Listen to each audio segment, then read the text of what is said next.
अनीता हत्याकांड पर डीसीपी का बयान सामने आया है। पुलिस आरोपी गुलामुद्दीन को लेकर जोधपुर पहुंच गई है। नेपाल जाने की फिराक में था गुलामुद्दीन।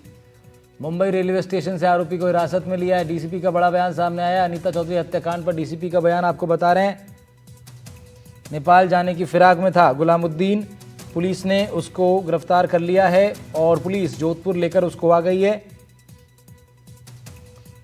सीधी तस्वीरें आप देख रहे हैं NDTV राजस्थान की स्क्रीन पर। अनीता चौधरी हत्याकांड का प्रमुख आरोपी गुलामुद्दीन तस्वीरों में आपको ठीक सामने नजर आ रहा है।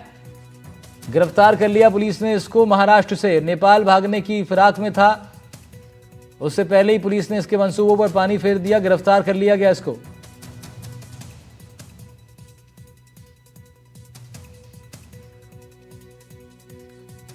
ब्यूटिशियन अनीता चौधरी की हत्या कर शव के कई टुकड़े कर इसने बैग में बंद कर गड्ढे में दबा दिया था।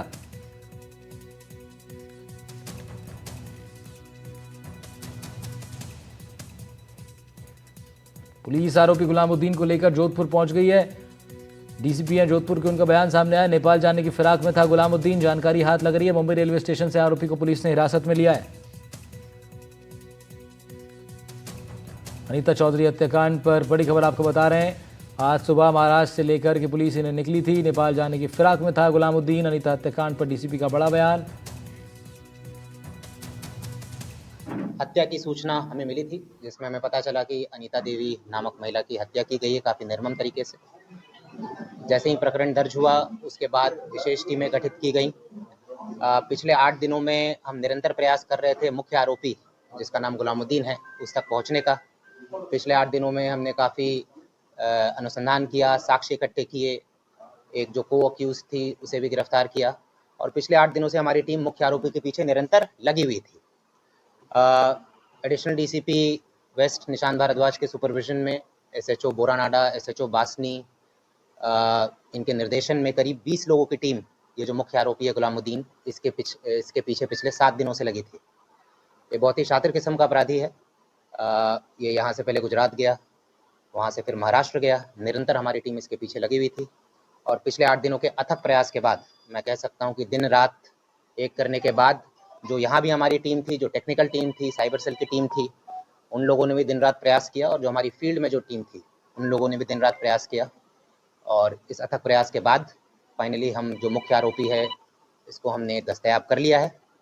अब इससे पूछताछ किया जाएगा और किस तरीके से घटना हुई, क्या हुआ, ये सारी चीज़ों का खुलासा अगले कुछ दिनों में हम करेंगे। मोबाइल कहाँ गया था, कहाँ ठहरा था, जिसने इसको बना दी क्या उसको भी अरेस्ट किया? उन सब बातों पर अभी अनुसंधान करेंगे। फिलहाल यहाँ से ये गुजरात गया, अहमदाबाद, वहाँ से मुंबई गया।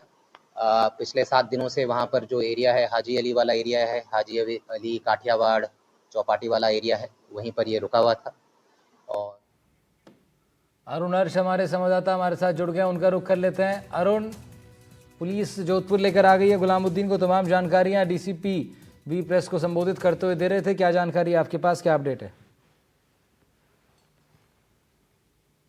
देखिए, डीसीपी खुद हमारे साथ है, हम उनसे जान लेते हैं सर किस तरह से बड़ी एक जो पिछले 8 दिनों से लगातार आप लोगों की टीम मेहनत कर रही थी, गुलामुद्दीन हाथ आ गया, अब आगे और क्या लग रहा है? बिल्कुल, पिछले 7-8 दिनों के अथक प्रयासों के बाद गुलामुद्दीन आज हाथ में आया है हमारे। और जैसा मैंने बताया कि हमारी जो टीम थी, चाहे वो यहाँ पर हेडक्वार्टर में साइबर टीम हो हमारी, जो CDR का और जितने भी टेक्निकल टूल्स है जो इस्तेमाल कर सकते थे वो कर रही थी। फील्ड में एडिशनल डीसीपी और 2 SHOs अपने बोरानाडा और बासनी, इनके सुपरविजन में करीब 20 लोगों की टीम फील्ड में काम कर रही थी। 400 से 500 CCTV फुटेज खंगाले गए। लोकल लेवल पर जितने भी जगह दबिश दे सकते थे, bus stand, railway station, hotel, धर्मशाला, ये सारा जो कोर पुलिसिंग जो हम करते हैं वो सारा किया और 7 दिनों के अथक प्रयास के बाद कल इसे दस्तयाबी की। क्या लगता था ये अगर थोड़ा सा लेट हो जाता तो संभवतः नेपाल निकल जाता? बिल्कुल, जहाँ से हमने दस्तयाबी की मुंबई सेंट्रल स्टेशन से, इसका आगे का प्लान जो नेपाल जाने का ही था और बिल्कुल सही टाइम पर जो हमने इंटेलिजेंस अपनी फील्ड टीम को दिया और उन्होंने बिल्कुल मिनिमम रिस्पांस टाइम के साथ मौके पर पहुंचकर इसकी दस्तयाबी सुनिश्चित की। अगर थोड़ा भी लेट होता तो ये आगे निकल सकता। सर क्या लगता है कोई बड़े राज खुल सकते हैं जिस तरह से हनुमान बेनीवाल लगातार आपको पहले दिन से पुलिस को टारगेट कर रहा है, क्या लगता है वाकई कोई बड़ी ऐसी कोई बात है या क्या है ऐसा मामला? जो भी बात है वो खुलकर सामने आ जाएगी। अब मुख्य आरोपी हमारे पास है, इससे पूछताछ किया जाएगा और सीनियर लेवल के अधिकारी पूछताछ करेंगे, सीनियर लेवल के अधिकारी सारा सुपरविजन करेंगे, एडिशनल डीसीपी लेवल के अधिकारी, ताकि कोई भी छोटी से छोटी पहलू, छोटी से छोटी बात मिस ना हो और जो भी एंगल्स आएंगे, जो भी पहलू आएंगे, सबके ऊपर विधि सम्मत कार्रवाई सुनिश्चित की जाएगी। एक आखिरी सवाल, किस तरह से अब आपको क्या लगता है ये केस आगे किस दिशा में जाता हुआ दिखाई दे रहा है? क्योंकि आपने पिछले 8 दिनों में कई ऐसे लोगों से पूछताछ की है, मामले की तह तक गए, एक ऑडियो जो है वो केस की दिशा बदलने के लिए था या क्या था, उसमें कुछ न कुछ तो निकला होगा। जो 8 दिन की एक्सरसाइज, मैं इसके बारे में नहीं पूछ रहा हूँ आपसे, लेकिन 8 दिन की एक्सरसाइज में आपको कहाँ तक पहुंचे? देखिए, जो हमने 8 दिन की एक्सरसाइज की है और अब जो आगे की एक्सरसाइज करेंगे उनको हमको लिंक करना पड़ेगा। इन दोनों चीज़ों को हम लिंक करके फिर ही बता पाएंगे कि अनुसंधान में क्या चीज़ रेलेवेंट है, क्या नहीं है, इस प्रकरण में किसकी क्या भूमिका रही है, तो वो अगले कुछ दिनों में क्लियर होगा। तो आप देखिए, डीसीपी खुद बताया किस तरह से जो है मेहनत की पूरी टीम, लेकिन एडिशनल एसपी है हमारे साथ, उनसे हम जान लेते हैं। मुंबई गए थे, पूरे 8 दिन तक लगातार इन्होंने मेहनत की पूरी टीम के साथ। सर, किस तरह का आपका ये जो एक बहुत बड़ा प्रेशर था गुलामुद्दीन को पकड़ने का और चैलेंज भी था, कैसे मानते हो आप इसको? जैसा कि जोधपुर में ये वारदात हुई तो थोड़ा सा माहौल बिगड़ा और एक साइकोलॉजिकल प्रेशर भी था। आयुक्तालय की तरफ से जो दिशा निर्देश दिए गए थे श्रीमान सीपी सर द्वारा, श्रीमान डीसीपी सर द्वारा, उनकी ओर से टीमें बनाई गई और हमने बॉम्बे में जो भी मैनुअल एफर्ट्स हो सकते थे, चाहे वो सर्चिंग के हों, चाहे वो साइबर कनेक्शन से हों, चाहे वो किसी भी तरह से मैनुअल एफर्ट्स हम कर सकते थे, हमने किए, चाहे वो सीसीटीवी फुटेज के रूप में हो। तो करीब 6-7 दिन हमारी टीमें वहां रही और अंतोगत इसको दस्तयाब किया। क्या लगता है ये जिस इलाके में छिपा होता, बड़ा सेंसिटिव माना जाता है, वहां से किसी मुलजिम को बाहर नहीं निकाल सकते और काफी एक प्रेशर रहता है, लेकिन आप लोगों ने जिस से पकड़ा और ये बाहर निकला, ट्रेन रेलवे स्टेशन तक जा रहा था और नेपाल भागने, पूरा किस तरह से आप लोगों ने? जैसा कि श्रीमान डीसीपी सर ने भी बताया कि ये बड़ा ही शातिर प्रवृत्ति का अपराधी था और ये अपनी लोकेशन एक जगह स्टेबल नहीं रखता था, ये लगातार मूवमेंट करता रहता था, कभी रेलवे स्टेशन, कभी भीड़ भाड़ वाले इलाके जहाँ डेंसिटी ज्यादा है वहाँ ये अक्सर मूवमेंट रखता था, बट कभी भी फिक्स पॉइंट पर ये नहीं रहता था। यही इसकी चतुराई थी, बट इसकी चतुराई सफल नहीं हो पाई।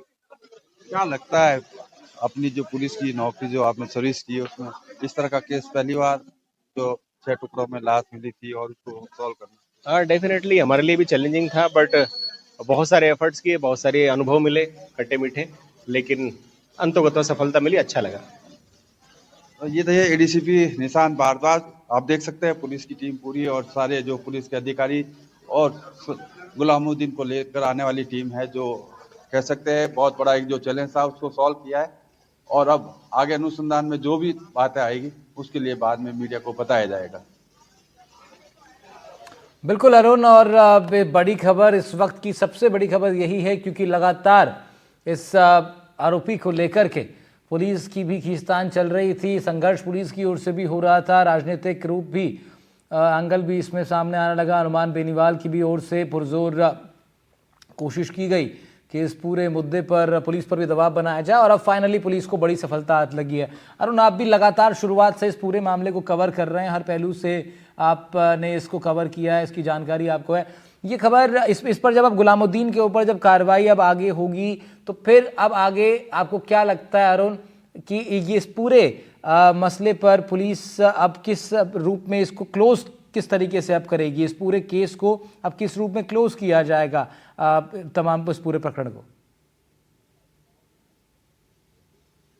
देखिए, अगर बात की जाए इस केस को कहां तक क्लोज करने की जो बात है, चूंकि अनीता चौधरी के पति ने कहा था कि मेरी पत्नी की हत्या में कई और लोग बड़े हाथ जुड़े हो सकते हैं और उन्होंने तैयब अंसारी का नाम लिया था। अब पुलिस जो है कल जैसे ही गुलामुद्दीन को मुंबई में डिटेन किया था, तुरंत तैयब अंसारी को भी 151 शांति पंक्तियां लाकर बैठा देती थाने और आज मजिस्ट्रेट के सामने पेश किया। लेकिन कह सकते हैं कि अब जो आरोप लगाए थे मनमोहन चौधरी ने, अनीता के हस्बैंड ने, उसकी क्रॉस वेरिफिकेशन होगा। गुलामुद्दीन को आमने सामने बैठा के भी बातचीत की जाएगी, उसकी पत्नी से बातचीत की जाएगी और जिस तरह से पुलिस लगातार ये भी प्रयास कर रही है कि अनीता के परिजन है वो पुलिस की जांच में सहयोग करे, पोस्टमार्टम कराए और जो भी उनके पास तथ्य है वो सामने रखे। हालांकि उन लोगों ने अभी तक कोई सहयोग नहीं किया, लेकिन पुलिस अपने स्तर पर जिस तरह से काम कर रही है उससे लगता है कि पुलिस आने वाले दिनों में कई और बड़े खुलासे कर सकती है। जिस तरह के आरोप हनुमान बेनीवाल लगा रहे थे, या अगर बात की जाए तो अनीता चौधरी के हस्बैंड जो है मनमोहन चौधरी लगा रहे थे कि कई बड़े राज खुल सकते हैं, तो संभवतः यही है कि अब पुलिस पूछताछ और क्रॉस वेरिफिकेशन ठीक है, बहुत कुछ तथ्य सामने आने की संभावना बनी है। उसके बाद में है जो जी सर ठीक है अरुण, बहुत शुक्रिया आपका तमाम जानकारी के लिए। अरुण हर्ष हमारे संवाददाता लाइव रिपोर्ट कर रहे थे इस खबर पर आए बड़ी अपडेट पर। आरोपी गुलामुद्दीन को पुलिस ने गिरफ्तार कर जोधपुर ले आई है। आगे बढ़ते हैं। दीपावली के त्यौहार पर लोग अपने अपने घर और दुकानों को